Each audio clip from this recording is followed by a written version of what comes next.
guys, welcome back to our YouTube channel Agriculture Side. Today we discuss factors affecting crop production. Let's see first what is crop. Crop क्या है?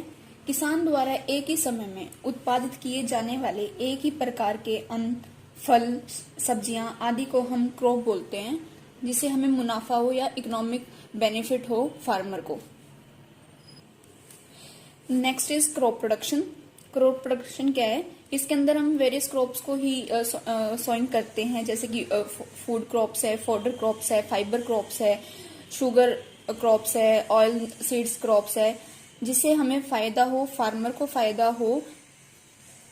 ठीक है। Next is classification of factors affecting crop production. दो type के classification है। First one is genetic और internal factors, second is environmental और external factors. Genetic और इंटरनल फैक्टर्स के अंदर हम इजीली बोल सकते हैं कि न्यू वेराइटीज की डेवलपमेंट और इंट्रोडक्शन करवाना फील्ड क्रॉप्स के अंदर या अदर क्रॉप्स के अंदर, जिससे कि प्रोडक्शन और प्रोडक्टिविटी इंक्रीज हो क्रॉप्स की। Variety and plant nutrients need, जितनी ज्यादा हाइब्रिड वेराइटीज होगी या बेस्ट वेराइटीज होगी, उतनी ही क्रॉप को या प्लांट्स को न्यूट्रिएंट अपटेक की जरूरत ज्यादा होगी, जिससे उसकी फर्टिलिटी इंक्रीज होगी क्रॉप की और यील्ड इंक्रीज होगी। अगर किसी सॉइल की फर्टिलिटी कम होगी तो उसकी जिसके अंदर जो क्रॉप हम उगाएंगे उस फील्ड के अंदर, वहां पे उसकी यील्ड बिल्कुल कम होगी और पोटेंशियल बिल्कुल नहीं होगा क्रॉप का सोइंग के अंदर और बेस्ट यील्ड प्रोवाइड करने के अंदर, और इसी वजह से फिर फार्मर को लॉस होगा, इकोनॉमिक लॉस होगा। अब आते हैं एनवायरमेंटल और एक्सटर्नल फैक्टर्स। ये वो फैक्टर्स है जो क्रॉप को बाहर से या एटमॉस्फेयर से अफेक्ट करते हैं क्रॉप प्रोडक्शन को। List of environmental factors. First one is temperature, solar energy, wind movement, relative humidity and moisture. आइए देखते हैं टेम्परेचर के बारे में, जो हमारा फर्स्ट एनवायरमेंटल और एक्सटर्नल फैक्टर है। टेम्परेचर जो है वो हीट की इंटेंसिटी को मेजर करता है। हमारे यूनिवर्स के जो टेम्परेचर की रेंज है वो -273 डिग्री सेल्सियस से लेके मिलियंस डिग्रीज के पास तक की है। एग्रीकल्चर के अंदर 15 से 40 डिग्री सेल्सियस टेम्परेचर बेस्ट माना गया है। अगर इससे 15 से नीचे और 40 से ज्यादा हो तो वो क्रॉप को इफेक्ट करेगा, उसकी यील्ड पे इफेक्ट करेगा, जिससे कि उसकी यील्ड कम हो। अब टेम्परेचर जो हमारा फैक्टर है उसी के अंदर कुछ पॉइंट्स हैं, वो डिस्कस करते हैं। जैसे कि फर्स्ट इज फोटोसिंथेसिस। फोटोसिंथेसिस देखते हैं कि टेम्परेचर का बहुत इंपॉर्टेंट रोल है टेम्परेचर के अंदर। फोटोसिंथेसिस के अंदर फोटोसिंथेसिस वो रिएक्शन है जहां पे प्लांट अपना खाना खुद बनाता है, जिसके अंदर लाइट की बहुत ज्यादा जरूरत होती है, CO2 रिलीज होती है। अलग अलग क्रॉप के लिए लाइट रिएक्शन, जो लाइट की एनर्जी है वो अलग अलग रेंज की होती है। अब नेक्स्ट है रेस्पिरेशन, जो कि एनवायरमेंटल फैक्टर के अंदर टेम्परेचर है उसका ही पॉइंट है। रेस्पिरेशन जो टेम्परेचर पे ज्यादा इफेक्ट करता है, जो टेम्परेचर है वो रेस्पिरेशन पर भी ज्यादा इफेक्ट करता है। स्टार्टिंग में अगर टेम्परेचर इंक्रीज होगा, स्टार्टिंग इनिशियल रेट पे सही है बट वो मेंटेन नहीं कर पाएगा लास्ट तक। उसके बाद है ट्रांसपिरेशन। अगर किसी प्लांट के पार्ट से या मेनली लीव से वेपर जो वाटर का लॉस होना, हम उसको ट्रांसपिरेशन बोलते हैं, जिससे कि प्लांट के अंदर डिहाइड्रेशन होता है, पानी की कमी हो जाती है प्लांट के अंदर, वो सूखा हो जाता है, जिसके कारण प्लांट की इमीडिएटली डेथ होनी शुरू हो जाती है। Next is composition of soil air. Temperature हमेशा सॉइल एयर को भी इफेक्ट करता है।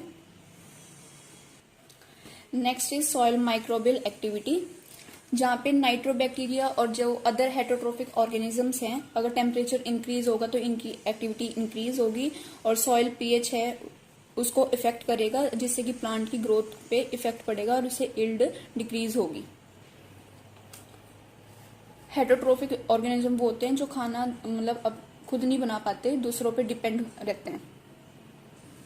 Next is water absorption. Water absorption से पता लग रहा है कि जहाँ पे सॉइल का टेम्परेचर अगर कम होगा तो जो प्लांट की ग्रोथ है उस पर इफेक्ट पड़ेगा। अगर सॉइल का टेम्परेचर लो है उसे ट्रांसपिरेशन रेट है वो इंक्रीज होगा और सॉइल का जो वाटर एब्जॉर्प्शन रेट है वो डिक्रीज होगा और प्लांट के अंदर डिहाइड्रेशन हो जाएगी, टिश्यूज के अंदर डिहाइड्रेशन हो जाएगी। अब आता है हमारा नेक्स्ट एनवायरमेंटल फैक्टर है कि जो कि है मॉइस्चर। ये डायरेक्टली जो वाटर प्रेजेंट है सॉइल के अंदर वो डायरेक्टली प्लांट की ग्रोथ को प्रोपोर्शनल है। The plant growth is restricted both at very low and very high levels of soil moisture. इसमें ये बताया गया है कि जैसे अगर सॉइल के अंदर वाटर लेवल बिल्कुल इंक्रीज या डिक्रीज होगा, बिल्कुल कम या ज्यादा होगा, तो वो प्लांट की ग्रोथ को अफेक्ट करेगा, जिससे प्लांट क्रॉप को या प्लांट को नुकसान होगा। Next one is solar energy. जो सोलर एनर्जी है वो प्लांट की ग्रोथ और डेवलपमेंट में दोनों में हेल्प करती है। इसके अंदर 3 टाइप्स हैं, फोटोपीरियडिज्म, फोटोट्रॉफिज्म एंड फोटोसेंसिटिव। फोटोपीरियडिज्म के अंदर हम देखते हैं कि प्लांट को कितनी ड्यूरेशन की लाइट चाहिए, कितने मतलब डे लाइट या मतलब डे लाइट है जो हमारे, जिसके अंदर हम देखते हैं short day plants and long day plants, neutral plants, ठीक है। फोटोट्रॉफिज्म के अंदर देखते हैं लाइट की डायरेक्शन को, कि प्लांट किस डायरेक्शन में रिस्पॉन्स कर रहा है, कहाँ पे उसको ज्यादा लाइट एनर्जी मिल रही है, सोलर एनर्जी। उसके बाद है फोटोसेंसिटिव। इसके अंदर हम लाइट की क्वांटिटी या लाइट की इंटेंसिटी को देखते हैं कि प्लांट कितनी इंटेंसिटी से लाइट को अपटेक कर रहा है। Next is nutrient element. लगभग 5 से 10% जो ड्राई वेट है प्लांट का वो इन एलिमेंट से मिलके बना है, जैसे कि नाइट्रोजन है, फास्फोरस है, कैल्शियम है, मैग्नीशियम है, सल्फर है, बोरोन है, आयरन है, मैंगनीज है, और भी बहुत सारे एलिमेंट्स हैं कि जो प्लांट को बनाने में हेल्प करते हैं, न्यूट्रिएंट्स एलिमेंट्स है ये। उसके बाद आता है wind movement.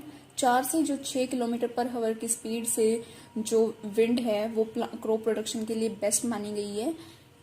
Next is relative humidity. 40 to 60% is the best humidity level for crop production. इससे कि ज्यादा ना तो नुकसान होता है क्रॉप को, ठीक है, जिससे कि क्रॉप हमारी यील्ड है वो खराब हुए।